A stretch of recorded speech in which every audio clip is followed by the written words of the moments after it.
Story appears ordinary till you see the core side of it. And what you're looking for is the story behind the news. We bring it to you from Lagos, the commercial capital of Nigeria. Giving you all sides and political stories round the clock. Every detail from the start line to the final whistle. CoreTV News, expanding your view.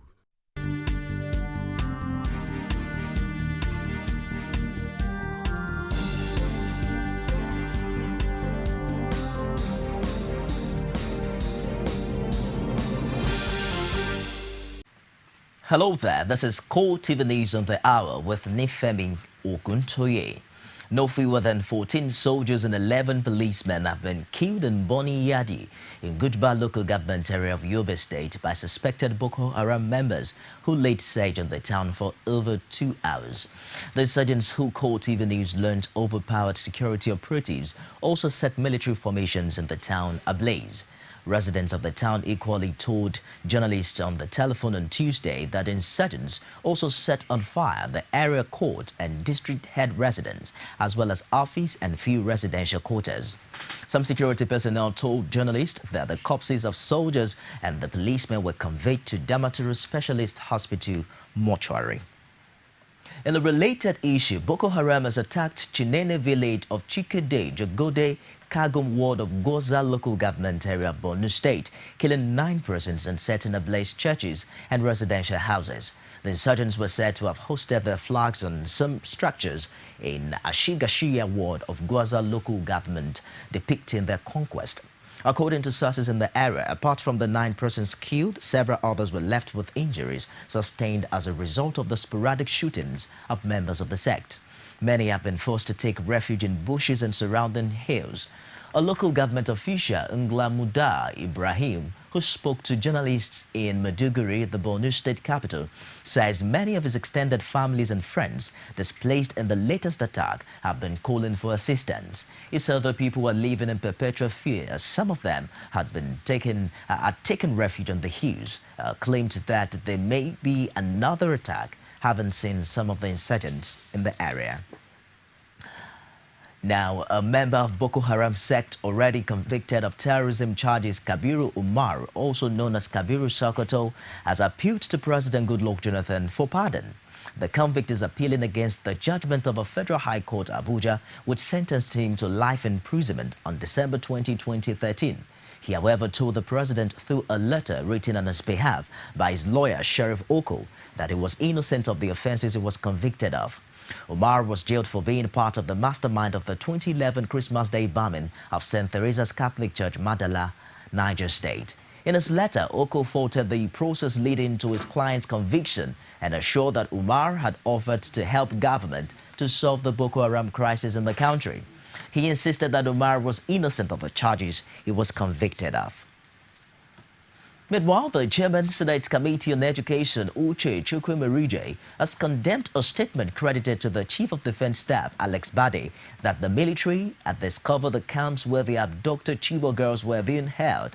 Chukwumerije, who insisted that the information should have remained a secret within the security circle, stated this in an interview with journalists in Abuja.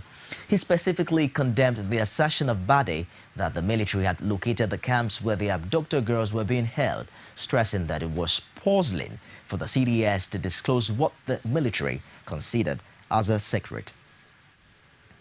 The security practitioners of Nigeria said they are concerned about the security challenges facing the nation. The group's president, Davison Ahime, called on the government to unite in true federalism so as to overcome the nation's security problems.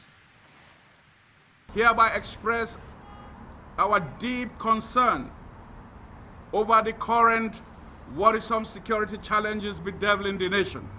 We, however, use this platform to call on government at all levels, federal, state, and local level, to jettison politics and to come together in the spirit of true nationalism to prosecute the war against crime and terror in our land. Ahimia says that the military is currently working at optimal capacity to ensure the rescue of the over 200 missing girls.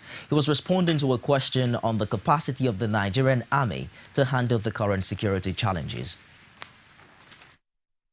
Whilst you want to indict the military for not having been able to produce these girls in the last 45 days or so, but you also want to examine the circumstances under which these girls were picked up. I believe that having gone through the first phase, which is surveillance, and identified location where these girls are, the military is now trying to see how it can rescue the girls without casualties. The Lagos state government will continue to make the state unattractive for criminals to operate.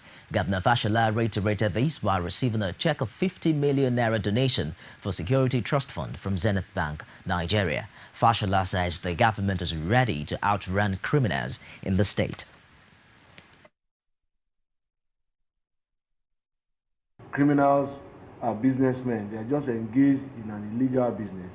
But they are our competitors because their success undermines our work and our success puts them out of business. So we will outspend them, we will outrun them, and we will outcompete them. That is the mission that we have set ourselves.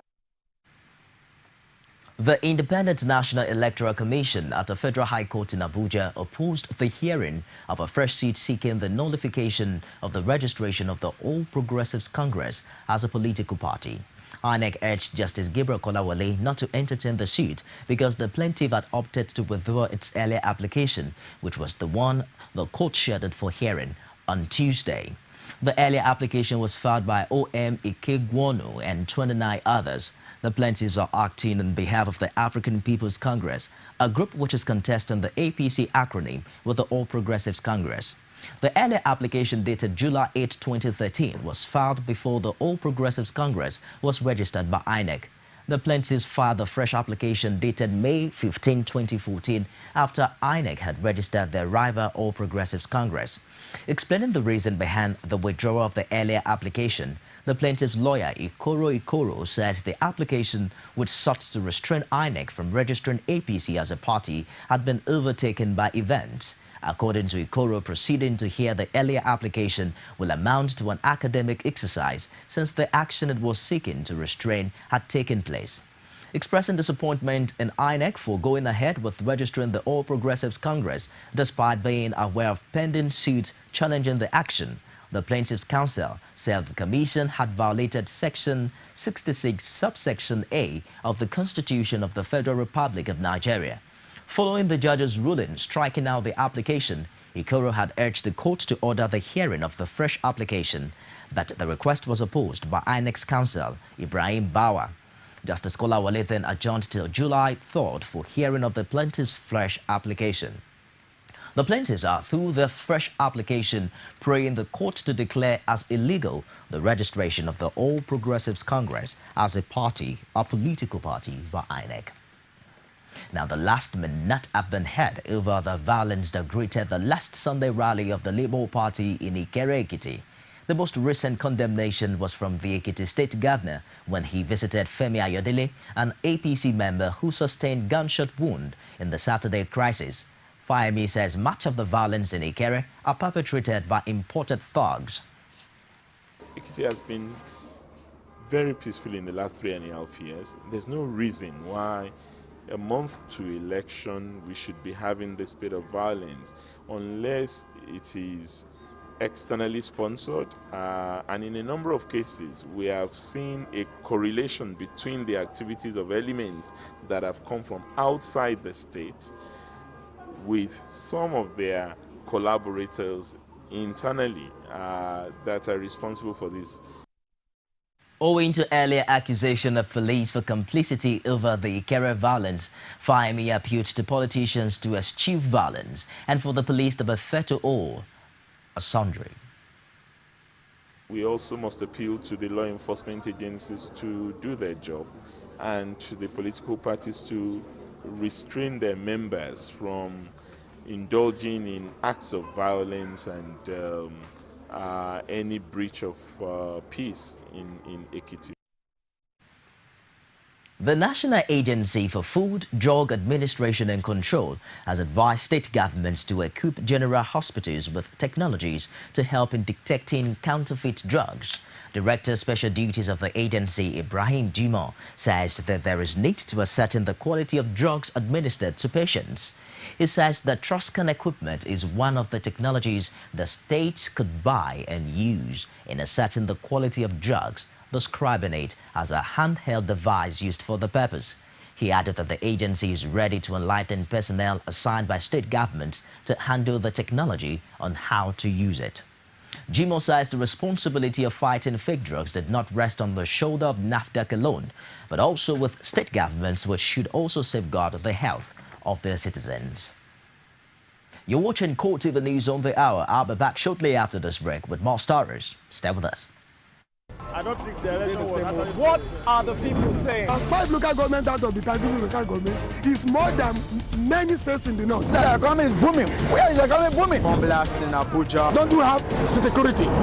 Why are we fighting? Presidency should not just sit in Abuja or in Asokoro or wherever he lives. Sellers are sponsoring the Boko Haram. They know them. Men cannot be there and be there at the same time. The life of the citizens, community need to be protected. It can't work out. Bring the message of peace. Let there be proper devolution of power from the center. The center is too powerful. The people. Only on CoreTV News. Every day, every hour, and every minute, news break in Nigeria. Things happen so fast, it's most times difficult to track and comprehend them. But that's what we do right here on Digit 360. 2015, would you want to come back again? It's like asking Jesus Christ if he knew he was going to die, will you want to come back as the savior of the world again? We do not just help you track the stories, we break them down, explore all the angles, analyze the issues so that you can fully comprehend the stories and use them to make the right decisions.